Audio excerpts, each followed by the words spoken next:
নতুন করে আবহাওয়ায় পরিবর্তন দেখা যাচ্ছে গোটা বাংলায়। রেকর্ড করা তাপমাত্রায় পতন ঘটেছে ইতিমধ্যেই। সেই সঙ্গে বিশেষ করে দক্ষিণবঙ্গে আবারও ভারী বৃষ্টির সম্ভাবনা প্রকাশ করেছে আবহাওয়া দপ্তর। আর সাথে কালবৈশাখী তো রয়েছেই। আসল দুর্যোগ এবার শুরু হবে শহর কলকাতাতেও। দীর্ঘ টানা সময় ধরে একটু ঝড় বৃষ্টির জন্য বিশেষ করে দক্ষিণবঙ্গের মানুষজন হাহুতাশ করছিলেন। তবে এবার আর নয়। এবার তাপপ্রবাহ লু অতীত। আজ থেকেই টানা দুর্যোগ এবং প্রবল বৃষ্টির সম্ভাবনা রয়েছে কলকাতা সহ দক্ষিণবঙ্গের বিস্তীর্ণ এলাকায়। শিলাবৃষ্টি, কালবৈশাখী এবং ভারী বৃষ্টির সম্ভাবনা রয়েছে একই সঙ্গে। শেষ পূর্বাভাসে জানা গিয়েছে, আজই ঘন্টায় সর্বোচ্চ 50 থেকে 60 কিলোমিটার গতিতে কালবৈশাখী এবং প্রবল বৃষ্টির জন্য কমলা সতর্কতা থাকবে। মূলত পূর্ব বর্ধমান, নদিয়া, উত্তর ও দক্ষিণ 24 পরগনায় এই বৃষ্টির সম্ভাবনা। এছাড়াও বজ্রবিদ্যুৎ সহ বৃষ্টিপাত এবং ঝড়ের দাপট চলবে দক্ষিণবঙ্গের বাদবাকি জেলাগুলিতেও। উত্তরবঙ্গেও বজায় থাকবে দুর্যোগপূর্ণ আবহাওয়া। শেষ পূর্বাভাসে জানা গিয়েছে, উত্তরবঙ্গের দার্জিলিং, কালিম্পং, জলপাইগুড়ি এবং আলিপুরদুয়ার জেলায় ভারী বৃষ্টিপাতের সম্ভাবনা আজ। এছাড়াও উত্তরবঙ্গের বাদবাকি জেলাগুলিতেও বজ্রবিদ্যুৎ সহ বৃষ্টি এবং ঘন্টায় সর্বোচ্চ 50 কিলোমিটার গতিতে দমকা ঝড়ো বাতাস বইবে। আজকের পর আগামীকাল থেকে দুর্যোগের পরিমাণ আরও বাড়বে। কলকাতা সহ হাওড়া, পূর্ব ও পশ্চিম বর্ধমান, বাঁকুড়া, পশ্চিম মেদিনীপুর, উত্তর ও দক্ষিণ 24 পরগনা জেলায় ঘন্টায় সর্বোচ্চ 50 থেকে 60 কিলোমিটার গতিতে কালবৈশাখী এবং তুমুল বৃষ্টির জন্য কমলা সতর্কতা জারি করা হয়েছে। ওই দিন দক্ষিণবঙ্গের জেলা পূর্ব বর্ধমানে ভারী থেকে অতি ভারী বৃষ্টির সম্ভাবনাও রয়েছে। দুর্যোগ চলবে বৃহস্পতিবার এবং শুক্রবারও। উত্তরবঙ্গেও চলবে এই দুর্যোগ। উত্তরবঙ্গে গত কয়েকদিন ধরেই বৃষ্টি চলছে। আজ থেকে উত্তরবঙ্গে ঝড় বৃষ্টির সম্ভাবনা আরও বাড়বে। 7 থেকে 11 সেন্টিমিটার পর্যন্ত বৃষ্টিপাত হতে পারে। কালিম্পং, জলপাইগুড়ি, আলিপুরদুয়ার এবং কোচবিহার জেলায় ভারী বৃষ্টির পাশাপাশি দমকা ঝড়ো বাতাসের দাপট দেখা যাবে।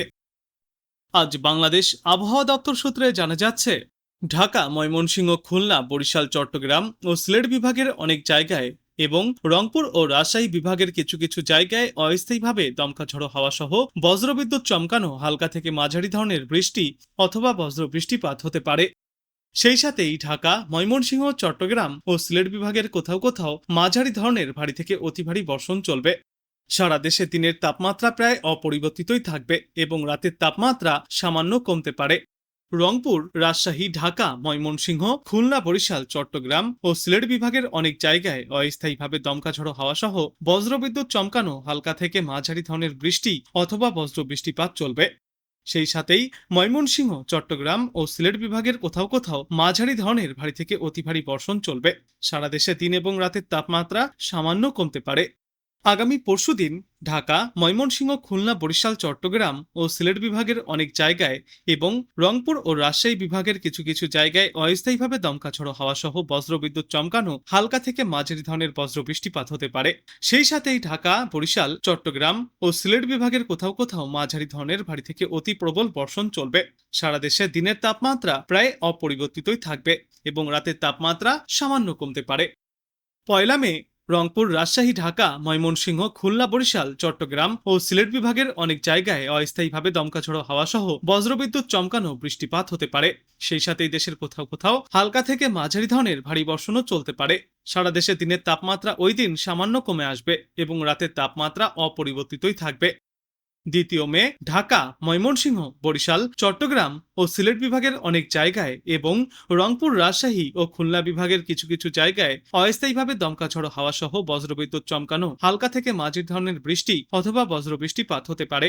সেই সাথেই ঢাকা, বরিশাল, চট্টগ্রাম ও সিলেট বিভাগের কোথাও কোথাও মাঝারি ধরনের ভারী থেকে অতি ভারী বর্ষণ চলবে। সারা দেশে দিন এবং রাতের তাপমাত্রা সামান্য বাড়তে পারে এবং এর পরবর্তী 3-5 বৃষ্টিপাতের প্রবণতা কমে আসবে গোটা বাংলাদেশ জুড়েই। তাপমাত্রা আরও বাড়বে আর্দ্রতাজনিত অস্বস্তিও।